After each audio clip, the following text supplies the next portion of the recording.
Hottest drivers in U.S. Hot Rod Association action.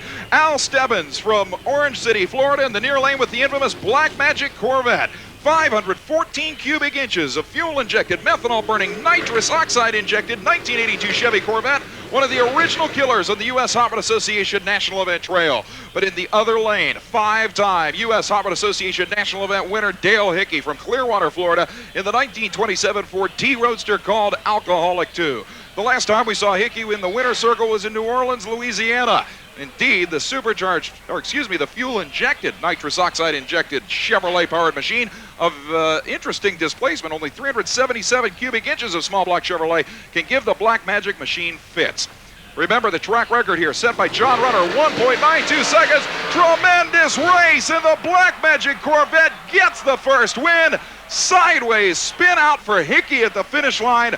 But the Black Magic Corvette of Stebbins lives up to its name. Originally one of the quickest and fastest mud racers ever conceived, it is still one of the all-time stormers in U.S. Hot Rod Association Championship mud racing. Dale Hickey's incredible street roadster launched a little bit sideways, but he did everything he could to keep it straight until the rear end started drifting at the finish line. Hickey gets sideways as he tries to steer away from the banner, but he hits the banner anyway. And at 2.26 seconds, it would have been an incredible run, but Shelley, hitting a banner is a disqualification. So at the other lane, Stebbins' incredible Black Magic Corvette launched like a rocket and was never headed at 2.13 seconds. Tremendous pass for a car that has been competitive for so long. Moving up to stage, Homer Cox in the near lane from Clearwater in the Jeep called Getting Off with small block Chevrolet power, taking on 50-year-old Jack King Sr.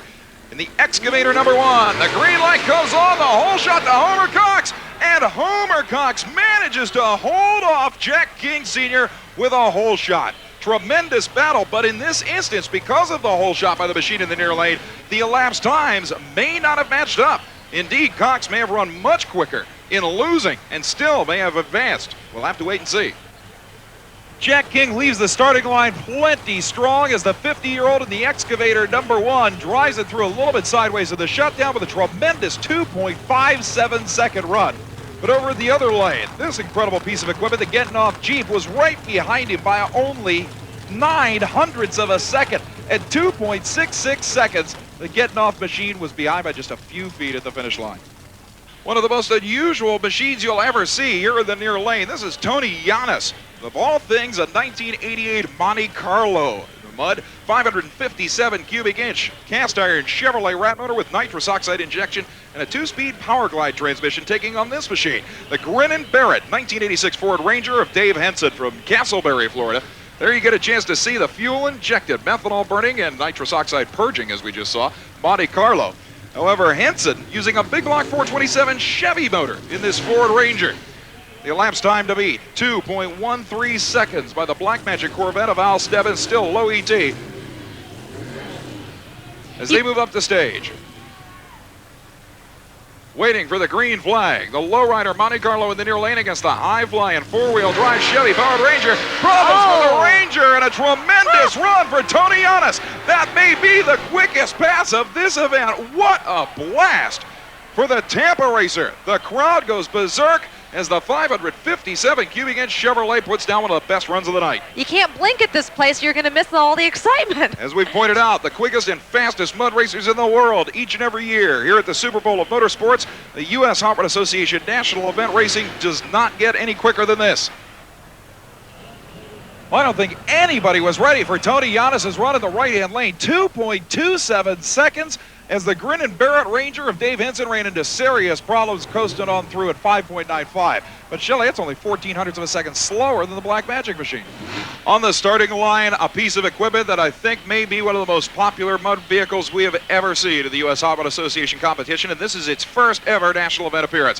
How about a 1955 Ford Thunderbird, the Dirty Bird #2, with fuel-injected, methanol-burning, nitrous oxide-injected Ford Wedge power. A beautiful piece of equipment, but he is up against one of the toughest drivers in the business, Dick Wilson from Dade City, Florida, in a Jeep called the A-Team. This particular piece of equipment, a 500 cubic inch, big block, Rodeck, all aluminum Chevrolet, fuel injected with methanol, leading the starting line. It is the Jeep of Wilson all the way, and a tremendous ride The 55 T-Bird, never ever a threat to the Dade City, Florida Jeep team.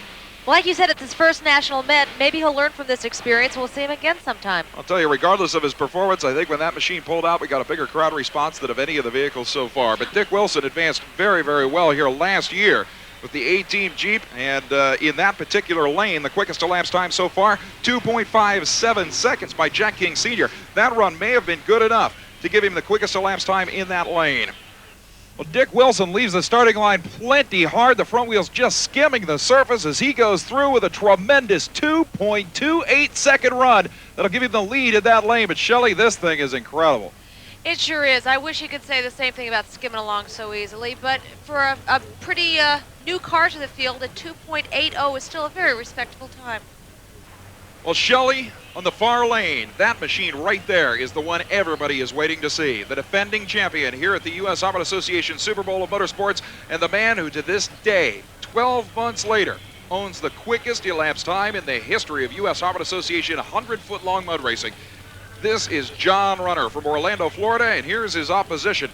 The More Sure Madness 1986 IROC Z28 Camaro, being driven by Kenny HECKLE out of Christmas, Florida. But in the far lane, John Runner's rapid transit machine, the 572 cubic inch big block Chevrolet, last year in the final round ran the quickest ET we have ever seen on the U.S. Auto Association trail at 1.92 seconds. Tremendous driver, and will be looking to run quicker than the 2.28 second low elapsed time in that lane that we just saw by the A-Team. I'll tell you, Kenny HECKLE's beautiful IROC Z28 Camaro with a 540 cubic inch big block, the topless roadster here in the near lane, can certainly give him fits. Another fuel-injected, nitrous oxide-injected piece of equipment. But there is the defending champion. The Beau Laws Automotive sponsored fuel-injected 572 cubic inch Jeep funny car that could not be beat here 1 year ago. And a tremendous run again for John Barber, literally carrying the front wheels for 50 feet of this 100-foot-long pit, and obviously a little spin out by Kenny HECKLE there. Yeah, he got a little bit of madness there when he spun, but everything looks okay. Well, obviously HECKLE doing everything he could to outrun John Runner's aptly named Rapid Transit Jeep funny car. What a piece of equipment. The defending champion, always one of the toughest. Well, the defending champ John Runner got off to a fine start, but the machine never seemed to get the traction it needed, and at 2.38 seconds, it will not be enough for last year's winner to move into the lead. Meanwhile, Kenny HECKLE in Danny Barber's topless Camaro drove through with an excellent pass. Machine going through at 2.52 seconds and the classic spin out at the finish line. The next pair of machines up will include Jack King Jr., the 24-year-old son of Jack King Sr., who we saw earlier. But right now, the machine you're looking at is Barefoot. Howard Turner from St. Petersburg, one of the oldest active mud racers in U.S. Auto Association competition at 52 years old. Another 350 cubic inch small block Chevrolet, of all things, in the beautiful yellow and flamed Barefoot Jeep funny car. But in the near lane, the 24-year-old second generation driver from the King family from Punta Gorda, Florida, driving his 500 cubic inch Chevrolet powered Jeep funny car. I'm looking at the different types of tires he has on the front versus the back. The front have a real interesting cut tire. Remember, they're much smaller than the ones in the back. Remember, these machines must use Department of Transportation legal, street legal type tires. They can rearrange the tread to any particular design they'd like. And a lot of the drivers, since these machines have become so quick and so fast, have elected to use smaller tires with different tread patterns on the front, because if you watch, these machines very seldom keep the front tires in the mud for very long. If done properly. That's right. The acceleration is so incredible on these machines. Think about it, covering 100 foot of mud in 2 seconds flat. The 52-year-old from St. Petersburg, Florida, watching the starter intently as the 24-year-old in the other lane moves up to stage. The quickest elapsed time so far still, the Black Magic Corvette of Al Stebbins. Kind of prophetic of the original terrors in this sport, leading the 1989 edition of the Super Bowl of Motorsports. Staged and ready, waiting for the green start. And it looks like a big hole shot, and maybe even a foul start for the youngster of the King family, Jack King Jr., kind of bogging off the starting line. I think he even realized that he may have left before the green light came on. In and out of the throttle. Obviously, Jack Jr. not real thrilled with that performance. But likewise, Howard Turner having his problems in the other lane in Barefoot. I think there's a little bit of psychological games going on the starting line there, Shelley. Well, being here at the Tampa Bay Stadium, I think they would call that offsides if this were another sport. Exactly. Well, the 52-year-old did hesitate on the line. There you see it, but then made it through, Shelley. He was able to hang on to it, but at a disappointing 3.51 for his elapsed time. All over the other lane, the younger member of the King family racing team with the Excavator 1 was on a heck of a pass. Skimming the front, although he didn't seem to have as much trouble through the top end of the track as his father did. 2.84 seconds, nonetheless, still will keep him out of the final. Still to come, more monster trucks, more mud, more excitement. For the championship final round in the Super Modified Unlimited Mud Racing Division here at the U.S. Harvard Association Super Bowl of Motorsports. A literally sold-out Tampa Stadium looks on as these two drivers prepare to battle for the overall championship. You're looking at the only supercharged machine in competition here tonight. Here's Bobby Hopping, Palm Bay, Florida racer with his 1927 Ford T-Roadster with the only supercharged power plant in competition. He calls the machine Hysteria, 468 cubic inches of fuel-injected Chevrolet with a supercharger on top. Taking on Keith Rowland's 1986 Chevy S10 pickup called Psycho, a 468 cubic inch fuel-injected topless S10 using nitrous oxide injection. And Shelley, I would think the driver with the only supercharged power plant here tonight would stand an advantage in this incredibly quick mud. I would think so too. I was just watching some of the track officials. It seems like they're still getting that mud wet. Well, indeed, these machines are going so fast. And motor problems for the supercharged piece of equipment. It sounded like a transmission going away. And that victory goes to the Psycho Chevy S10 of Keith Rowland. A great, great ride for the fuel-injected machine. But like I said, based on the height of RPM by Bobby Hopping's supercharged T-Roadster, it sounded like the two-speed Power Glide transmission definitely went away in that one. You can see a lot of smoke coming out of the engine compartment. Let's look at the starting line launch as Hopping leaves the starting line nicely. A lot of smoke as the engine goes sky high, and at that point he shuts her down. Actually, the motor did the shutting down on its own. A lot of fluid spewing out of the front. He coasts across the finish line at 3.11 seconds on what could have been a much, much stronger run for the Hysteria Supercharged 23T. Now in the other lane, Keith Rowland's Psycho leaves the line beautifully. Look at the rear tire distortion as this thing was definitely flying. One of the quickest passes ever for this guy, 2:43. Well, here's Carl Sparks from Merritt Island, Florida, and the machine he calls Thumper, the rabbit mascot on the front of the machine, utilizing a 468 cubic inch supercharged and fuel-injected Chevrolet motor. Another one of the only supercharged entries in competition here tonight. And he'll be up against, if I'm not mistaken, a driver we've seen before, Shelley. Danny Barber. Danny was in the same lane. Let's see if he has a little bit of better luck this time in Stroll for Gold. Fuel-injected Chevrolet-powered Jeep funny car. Beautiful piece of equipment. He'll have to go quicker than 2.28 seconds in that lane, while the supercharged machine of Carl Sparks will have to run quicker than 2.13. The starter checking to make sure each driver is ready as they stage up. The green light comes on. Barber drives away. No competition as he gets sideways in the shutdown area. The supercharged machine of Carl Sparks, never a threat to Danny Barber's number 2 entry in the far lane. There you see the blown entry and now the Stroll for Gold winner in that particular battle. So Danny Barber puts down a good run with a massive hole shot. On the replay, the machine launched beautifully, no question about it. The Stroll for Gold machine was on a ride. It looks like the brakes were used a little too early on that 2.39 second run, actually getting airborne, digging into the dry dirt down past the finish line. In the meantime, Carl Sparks in Thumper also had a great run going. A little bit of tire spin off the starting line, though. Slowed this thing down to a 2.63 second run. But look at him on the brakes, about 6 feet from that disqualification banner. I don't think you could ask for a more outrageous piece of equipment in mud racing than this one. Take a look at the incredible Instigator of Tommy Walker Jr. from Orlando. A 429 cubic inch Ford Boss Wedge powered 86 Thunderbird, Shelley. Oh, I've got my eye on Thunderbirds. Those are my faves. Well, I'll tell you, that particular piece of equipment will have its work cut out for it because here in the near lane is one of the most incredible mud racers in this part of the country. This is Josh Ammons, the veteran chassis builder, the owner of this machine. His driver, Ben Lake, who is always a killer. From Eustis, Florida, the Jeep called Top Gun, utilizing, of all things, one 4-barrel carburetor on top of a 498 cubic inch big block Chevrolet power plant. Despite that one 4-barrel carburetor, this machine can run in the low 2-second zone with the best of them. Nobody under 2 seconds flat at this point, but if anybody's going to do it, the Top Gun Jeep can. Ben Lake in the near lane. Tommy Walker's incredible Instigator T-Bird in the far lane. A beautiful shot looking straight up the track as the starter waits for Ben Lake to clear out the 498 cubic inch big block Chevrolet. Now they're staged, waiting for the green.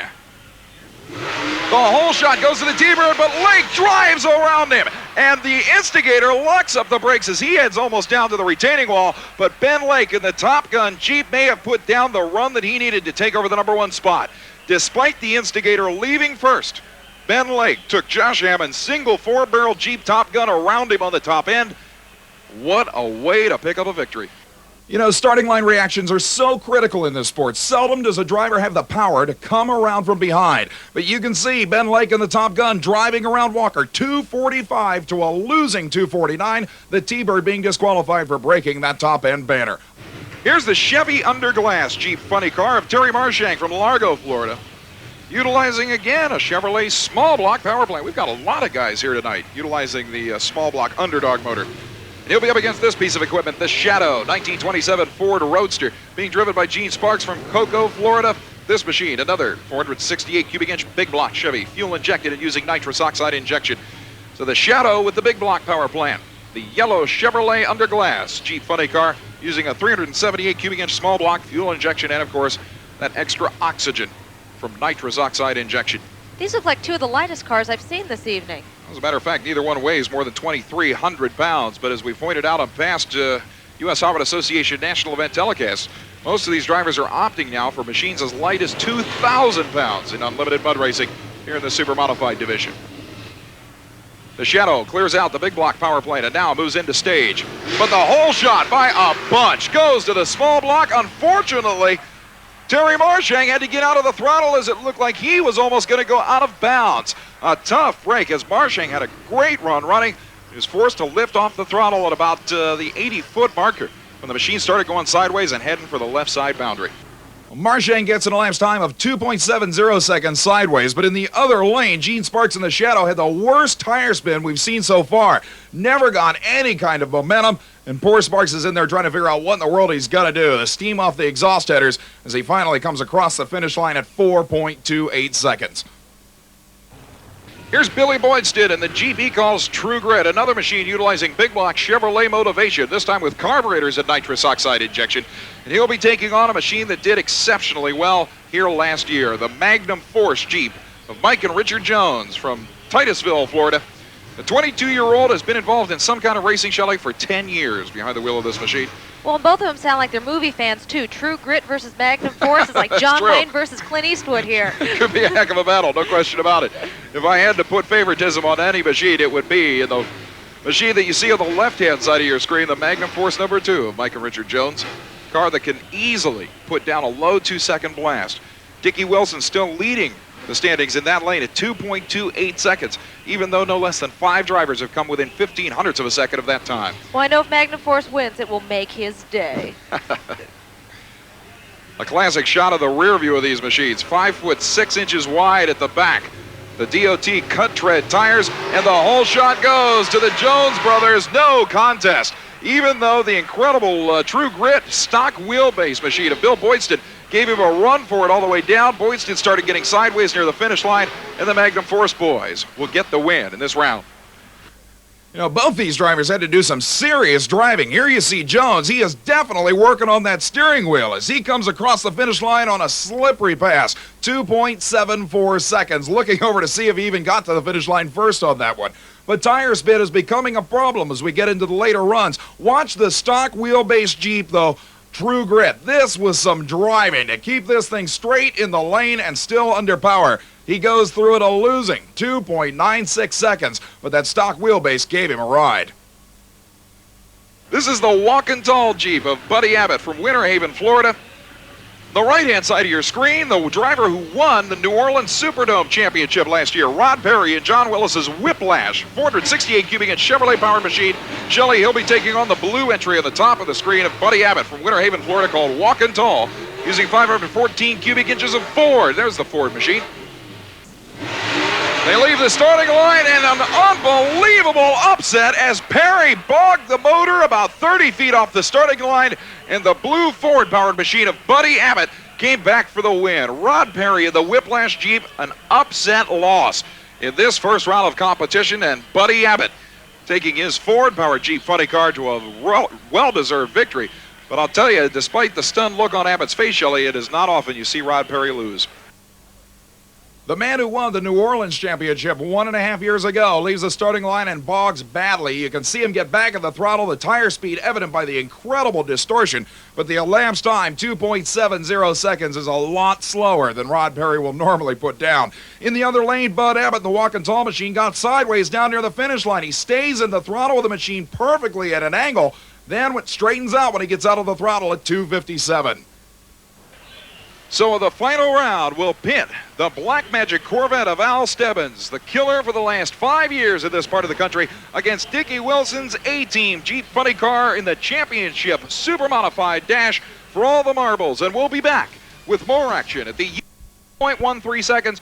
So far, John Runner's national elapsed time record for this distance at this track, as a matter of fact, of 1.92 seconds remains untouched. I'll tell you, though, it's going to take an under 2 second run probably to win this particular battle. And these are the cars that can do it. That's for sure. The two quickest machines in attendance. The Super Bowl of Motorsports 1989. The starter checks to make sure both drivers are ready. Waiting now for the green light for the championship final. Checking one more time to see if Dickie Wilson is ready.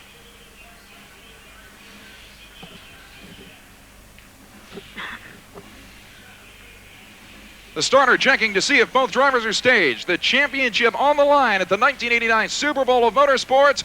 Dick Wilson's A-Team Jeep against Al Stebbins' Black Magic Corvette. The whole shot goes to the Jeep. The Black Magic Corvette too fast through the banner and almost into the retaining wall. Unbelievable battle, but an automatic disqualification for the Corvette going through the banner that marks the end of the shutdown area. One of the closest side-by-side battles we have ever seen in U.S. Hot Rod Association history, and Dick Wilson knows he's won it, if only by the disqualification of his opponent. An absolutely incredible come-from-behind effort from Stebbins and the Black Magic, but Wilson and the A-Team holding his own all the way down this 100-foot-long pit. Simply incredible side-by-side action. On the replay, you can see the whole shot by the A-Team Jeep, a full car length over the Black Magic Corvette. Stebbins trying to reel him in before the finish line. Charging on the top end at the finish, 2 feet between the two of them. Well, this is the championship final round for the four-wheel drive monster trucks. And indeed, the winner of this battle, remember, will come back. Bob Chandler out of St. Louis, Missouri. It's interesting to note that the quickest elapsed time by Dale Wilson came in the semifinals at 8.10 seconds. Well, the grand finale here at the 1989 Super Bowl of Motorsports will include something we have never seen at a U.S. Hot Rod Association event before. Drag racing fans will certainly recognize this vehicle, which since 1964 has been one of the best known on the nation's drag strips. This is the jet-powered dragster of Los Angeles, California veteran Doug Rose, the Green Mamba, a machine utilizing a Westinghouse J-34 jet engine out of a Navy Banshee fighter plane. It produces over 6,000 pounds of thrust, the equivalent of 3,500 horsepower. And in just a moment, we'll get a chance, Shelley, to see just what 6,000 pounds of thrust can do to a hapless import truck. I don't think he's going to race him, is he? No, as a matter of fact, it'll be a pretty one-sided battle. But what we're looking at right now is the ground crew of the U.S. Hot Rod Association Championship Mud Racing and Monster Truck Tour hooking this little truck up to the back of Doug Rose's incredible Green Mamba jet car.